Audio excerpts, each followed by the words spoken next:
Hello, everybody. Hello, hello. Welcome to Sunday Night Live with Angie and Chuck and Judah and company and whoever else is going to show up. We don't know. Um, Chuck will be in a minute, and I'm really glad you're here. I can already feel the energy of your anticipation and excitement. It feels really wonderful. It lets me know that you're doing so very well because wherever you are in your part of the world, I'm feeling your powerful emanation right here where I sit. And I just wanted to share that with you so that you realize that your intention and your focus, it has power. It's palpable, it's tangible. People can feel it. And I don't know about you, but for me, sometimes that feels like a really big responsibility. One of the things that I'm feeling a little challenged with today, I know you guys feel this too. Sometimes I feel like something that I've said or done or that's happened to me or hasn't happened to me is going to somehow disqualify me from doing this work. And that is always, always, always, always a lie. And I think if there are dark forces at work, at the very least, I know that there is fear that is always trying to draw us away from love and trust. That's one of the games that darkness and fear play, and that is to try to make us think that we've disqualified ourselves in some way. So we're going to jump in tonight. We're going to talk about the two most important words to your enlightenment. And I'm just going to jump in and let Judah channel on that. And then we do have a question from a listener that we'll get to after the channel. And we're also open for any other beings that want to come. So here we go.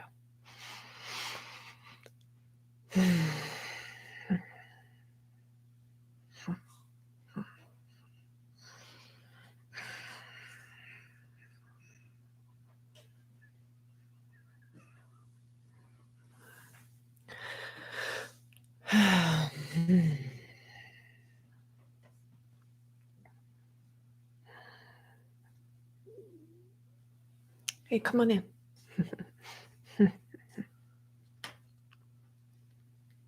Hello and good evening, Judah here. And yes, we are here to talk to you about two words that are very, very important to your spiritual growth and enlightenment process.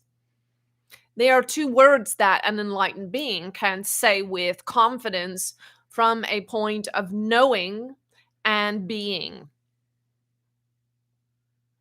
The two words are I am. I am. Now, historically, these two words, I am, came to be a thing, as you say, in your culture. When a powerful man walking the earth named Moses encountered in the wilderness a burning bush, it was a supernatural phenomenon. Well, you can believe it or not, makes no difference to the point of the story. And when Moses encountered this burning bush, he said to the entity that he sensed within the bush, within the fire, "Who are you? What is your name?" And the entity burning there responded by saying, "I am that I am." And now let's talk about why these two words are important. Think back to your early days. We love this vessel is a former English teacher, so you will appreciate the illustration. When you learned from your teacher the state of being, verb, state of being, emphasis on being. And they are am, is, are, was, were, be, being, been. She still remembers those from having taught them so much. You see, God or universal consciousness or you are the I am. not the I was or I have been or the I will be. God is found in the I am. The God in you can only be brought to light, can only emanate, can only express itself in the present moment. So if you want to be your God self, if you want to be your enlightened self, if you want to be who you really are, not what people think you are, not what you think you are, not what your past life experiences or acculturations or indoctrinations have told you you are, if you want to be your fifth dimensional and higher dimensional God self, you must be in the moment as the I am. I am, the state of being in the presence, is the only place in which God exists. So let's bring this down into a lower dimension, lower for lack of a better word. Let's talk about your 3D and 4D life and these two words, I am, for a moment. Because this vessel and you and others, all others, we would say likely as well, could use some more mindfulness around their words, and particularly the words I am.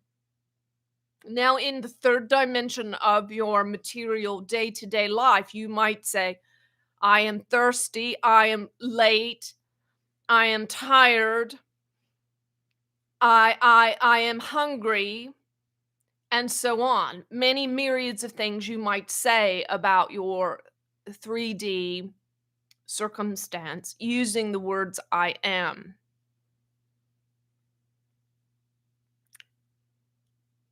And in the 4D, it can get the options are much more limitless and vast. You can define yourself in myriads of ways, and we would say nearly all of them inaccurately. And even if they are somewhat accurate, they are limited at best. And they are descriptive of a very narrow perspective and focus. Let us give you an example. You might say, I'm tired, or I'm lazy, or I'm very smart, or I am angry, I am happy. And all of these things are very transitory and very conditional.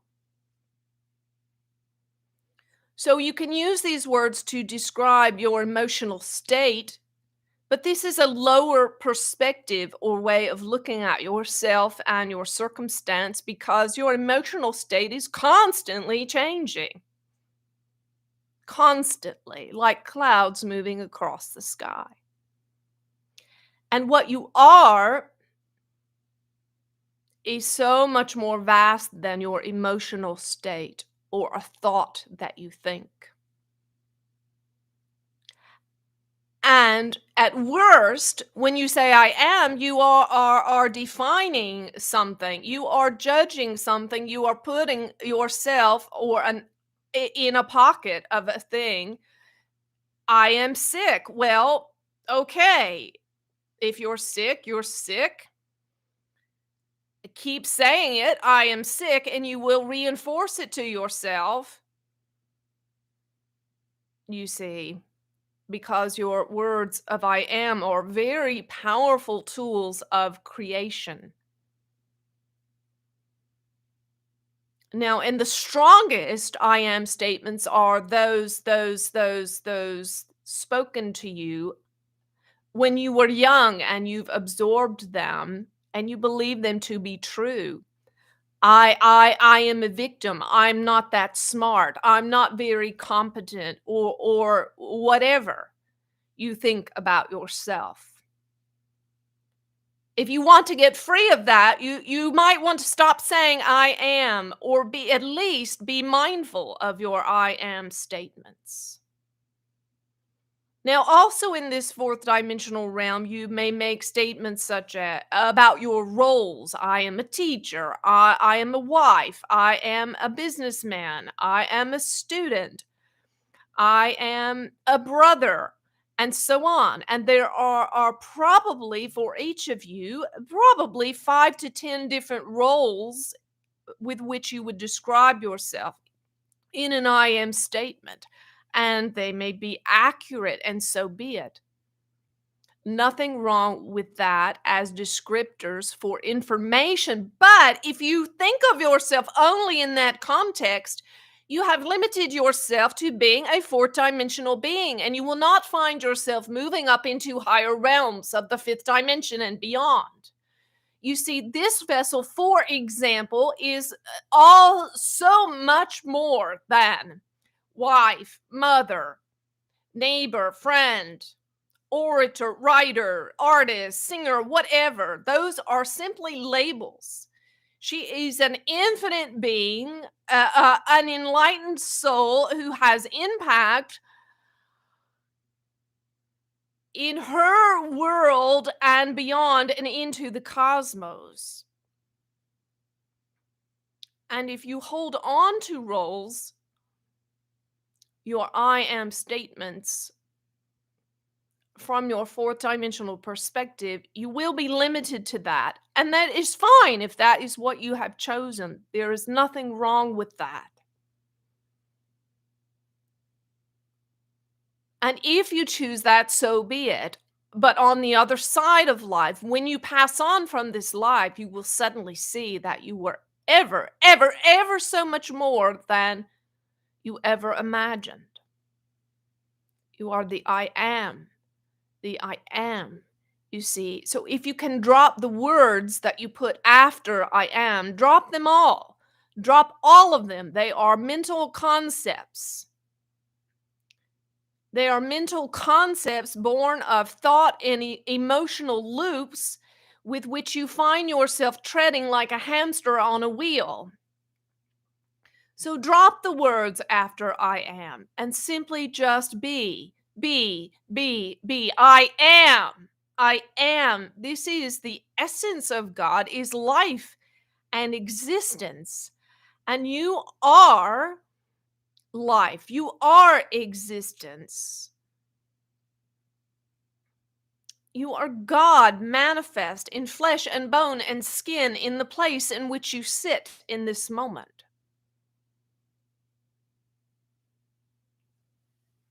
Now, the Master Christ taught us how to use these words, I am. He said, he dropped the labels and the fourth dimensional constructs, and he exchanged them for the cosmic values and cosmic realities. So if you're going to say I am, perhaps say I am love, or I am unconditional acceptance, or I am trust personified. I'm supernatural, unlimited being. Now, you don't have to say it out loud to the everyday people around you. They don't understand, but you need to at the least say it to your own soul. And back to the Christ. He showed us how to use these words, I am. He said, I am the light of the world. And this was a true and real, a cosmic perspective that he had of why his soul came to be, came to exist in a body known as Jesus. His soul came to exist in the third and fourth dimension in a body named Jesus, so that he could be what he was in the higher dimensions, which was a light to the entire world, an illumination of truth and life and justice. So he understood how to use the word I am appropriately. And he wasn't saying I am the light of the world because he thought he was the only light of the world. He was saying it to show you what you are. And he said as much. He said, you are the light of the world. I am the light of the world. You are the light of the world. And so you might at this point feel that you're only a light to those you love the most, your family, your coworkers, or so on, and maybe you're expanding beyond that. But the truth of who you are is you are the light of the world, and you have the capacity to emanate a light that can lift the consciousness of everyone on this planet. When the Buddha crossed over into enlightenment, as he did so, he saw innumerable myriads of others. He called them Buddhas, of other Buddhas being illuminated and lit up and enlightened. And see, there is no enlightenment of the self without enlightenment of the others. Anyone who says that they are an enlightened being, but is not experiencing others around them being enlightened, is not being the truth. They are in deception.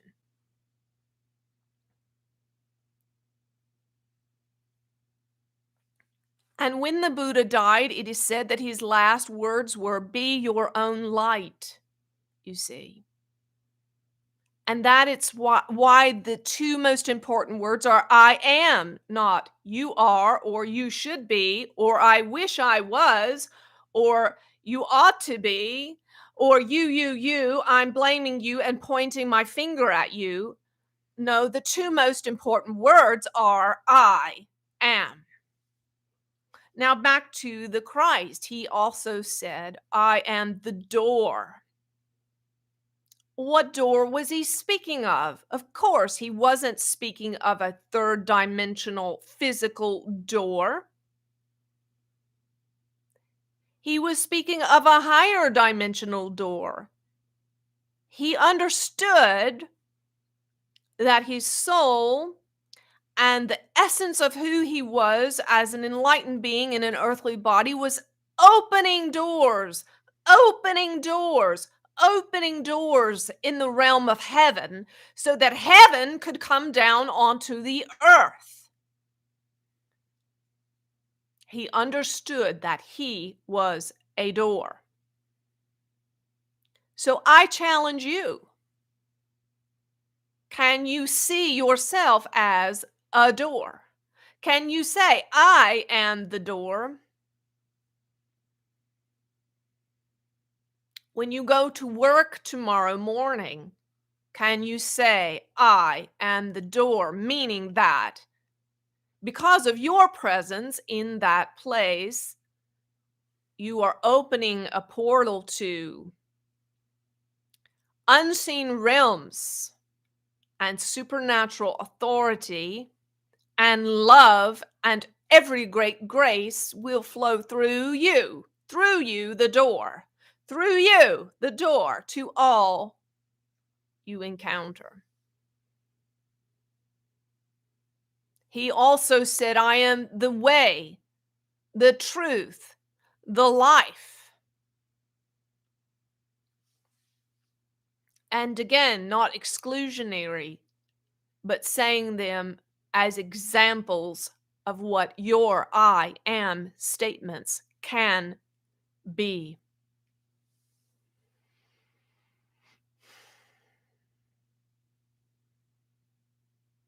I am the two most important words to your enlightenment.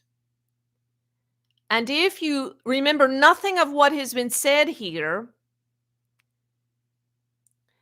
remember to just be what you are, be what you are in the moment, be what you are in the moment. I am, I am, I am. And if you can be so bold and so brave, try on this: I am God. I am God in the earth. That is what you are, my dear. You embody the very presence and essence of life.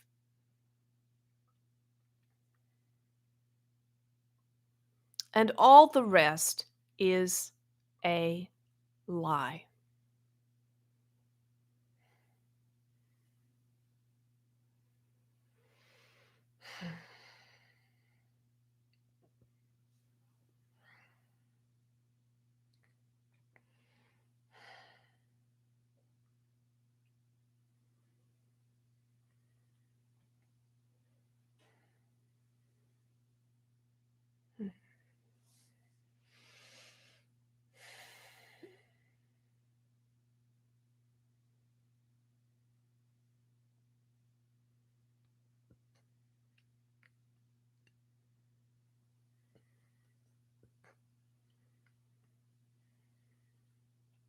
Mm.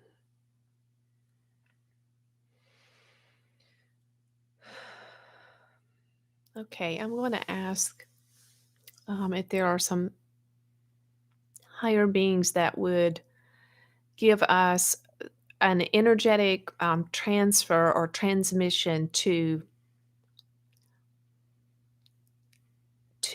loosen, well, let's say to expose any false I am statements that we're holding on to from judgments of ourselves or others or mental constructs, things that aren't serving us.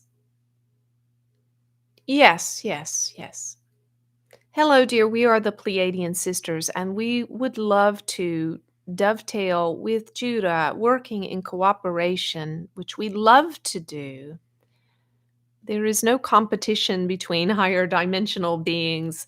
We are truly a family, and we deeply appreciate what each being brings, and we are so thankful for their light and illumination, and we love to chime in. And so we are here in the ninth dimension, and we would like to offer an energetic transmission in alignment with Judah's saying. We would like to, our specialty we will share is working on the emotional constructs of humans. We are speaking for ourselves, the Pleiadian sisters. And so let's just go in with a transmission and remove lies about the self. Lies about the self. We especially want to go in for those long held lies from childhood, in particular, and adolescence that have shaped who you think you are. And we'll just unseat those so that you can begin to have a higher perspective of yourself. And here we go. Quechua le wehene wehati o toi te kaine hite. Tue la la la wote na vrute atu te ka o sata ustendai. Kamai le ua nai o sa I to nai ti o te. Ki tau le tone ai to ia shene wite nu dai. Kitale wela ione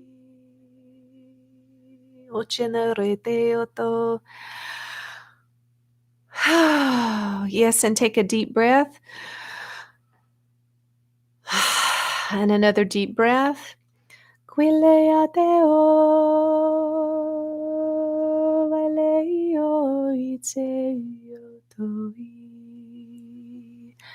Kola wale yo nai pue shinte o saturi te ate unai wala yo no saete oshi unka wale no ine utsale tuna ikale inu ya tave onai che ikalamare no tirarave roshna. And especially for you dear ones who were victimized by those in authority, by those who had more power over you. But now you are grown, and so, my dear, you need not be a victim anymore. And so we want to just unseat all the pain attached to that victimization and release your mind from attachment and identification with being a victim. And here we go. Take a deep breath.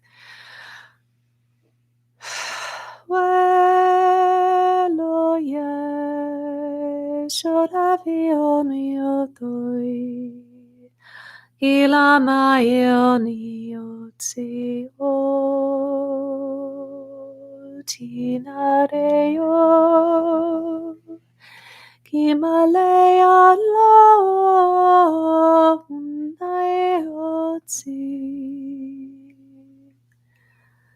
Shweleyane odiu Shwainiu.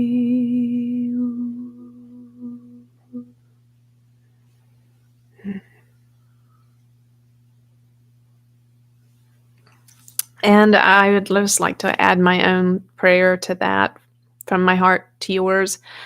And so I just ask that the very power of source energy and Judah and Pleiadians and all of our precious, beautiful, non-physical guides, first we give our deep gratitude and thanks to you.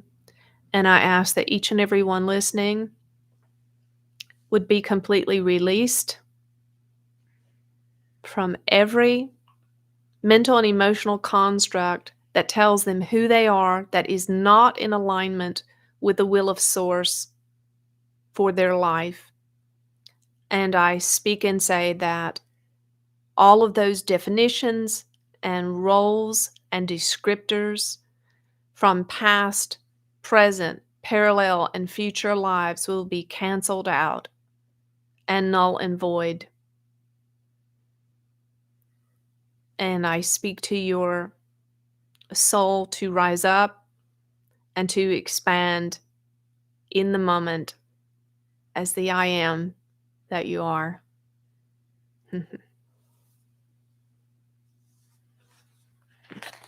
You have anything? Whew, okay, I'm going to take a breath and I'm going to read this question from Ray, and then we'll go back into channeling and get an answer for Ray. And I apologize, Ray, you sent this on the 7th, and I'm just getting to it. Let's see. Ray mentioned that he's spent thousands of dollars on self-development courses, psychic readings, dark entity removals, et cetera, et cetera, et cetera. I totally relate to that. And I want you to know that I hear that from a lot of people, and that's also part of my story as well. And I just encourage you to keep coming back, because one of the things that Michael said to Chuck and I recently in our nightly living room channels is that we are to expect miracles. Just expect miracles. So it's my job. I don't understand sometimes why myself or you or others aren't getting answers when I know that you've done your best, and I know that I've done my best. We've done our best with the light that we've been given. But it's only my job to keep expecting miracles. So another illustration that Judah gave me recently is that I am simply to be like an elevator operator to welcome people onto the elevator to go up into higher dimensions where all the answers exist for you and for everyone else listening. And Judah gave me the image of myself putting my foot in the door. And I know we've all had that experience where we're getting on an elevator and the elevator's getting ready to close and somebody sticks their foot or their hand in the door to hold it open for someone else to get on. So that's my job. I don't always know the answers for things that you guys are going through, but I'm here putting my foot and my hand in the door, holding open those elevator doors so that you can get on and we can go up higher into higher dimensions where all the answers exist. And I do believe that. So Ray asked specifically for any archangels, angels, or ascended masters that would wish to come forward to answer. And And so let's just ask for that and see what they have to say. Okay, here we go. Oh, and by the way, in case you don't know, you can go on to thejudahchannel.com and click on Ask Judah and send your questions for the Sunday night channeling. And we make sure that we get it back to you.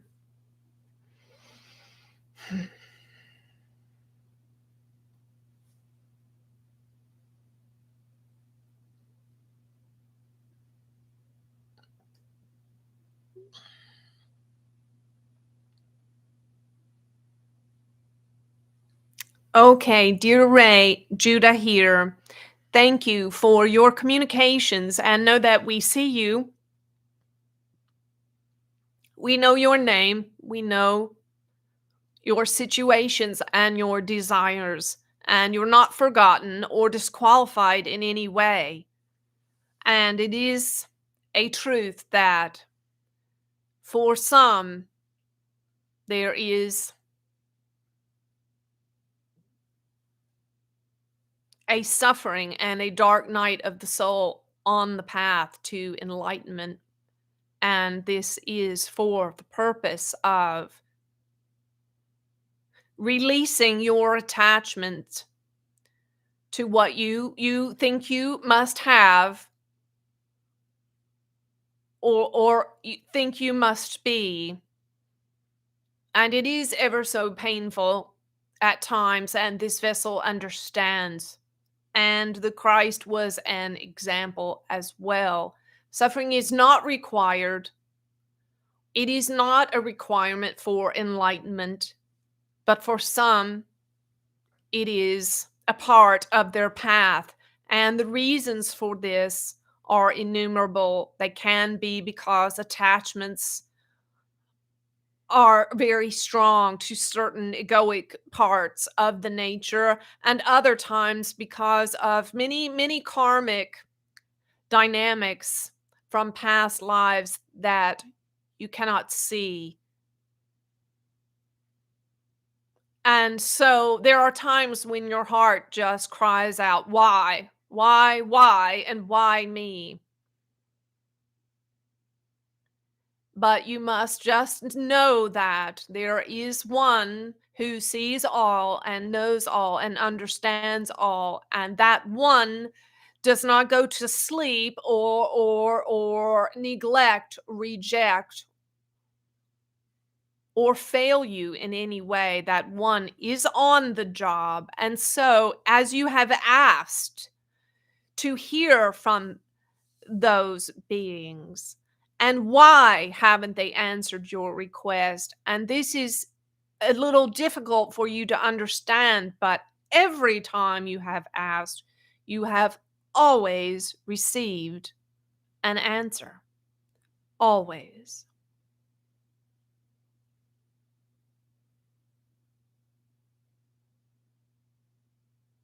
And so there is a very deep degree of trust that is needed for when you look around you and things are not aligning to what you feel you want.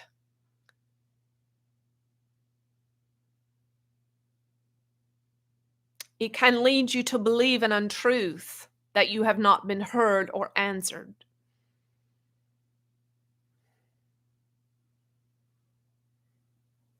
Now, sometimes when you're manifesting things you don't want, and this is partly your case here, my dear, it is because you have split energies. By that we mean you want a thing, part of you wants a thing, but there are other parts of you, perhaps hidden or unconscious, that do not want that thing.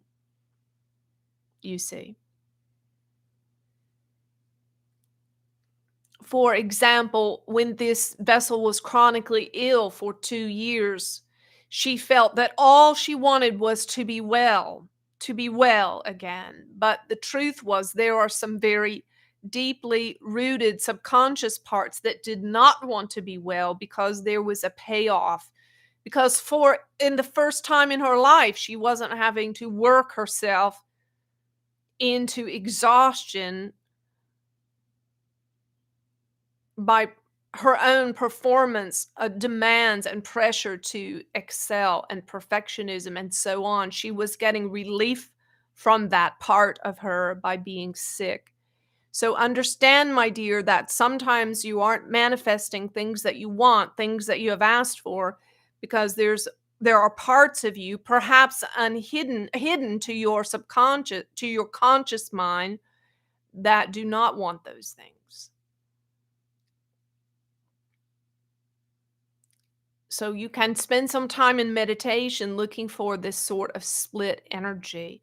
And a method for discovering that would be this. Can I let go of wanting and needing my business to succeed? Yes or no? Can I let go of wanting and needing my business to succeed? Can I let go of wanting and needing my business to succeed? And then you need to work the other side in case you have unconscious split energies. And that would look like this. Can I let go of wanting and needing my business to fail? Could I let go of wanting and needing my business to fail? You see, sometimes you have unconscious programs that whatever you do, it's going to fail. And these are likely unconscious programs from your childhood. And so they will continue to subvert no matter how much you want your business to succeed. As long as that unconscious program is running in you, there's a part of you that wants it to fail. And so you can't have both, you see. And so by asking yourself this second question in meditation, can I let go of wanting and needing my business to fail? And your mind will say, that's crazy. I don't want my business to fail. But yes, there is a part of you that wants that. And so allowing that to come up and to surface and be cleared.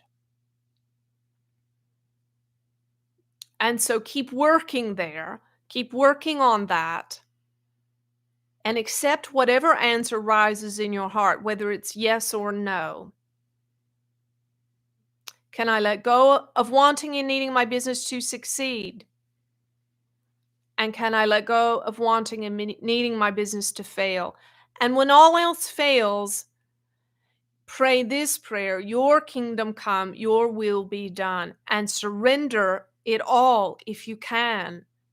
Because in the place of surrender, where the resistance disappears, that is where your miracles come. And the miracle cannot be manifested in your third dimensional reality. The answers that have been sent, the answers that have been given, as long as you resist them. We hope that is of some help to you, dear. Do you have anything you want to share? So I thank you all for everybody being here. Like I said, you're welcome to send in questions. We don't have chat on at this point. I'm glad to hear feedback from you guys if you'd like to have that. But we don't have it turned on at this point because obviously I'm not able to answer chat and channel at the same time. But I love you each and all. I'm very thankful that you're here. Please keep coming back.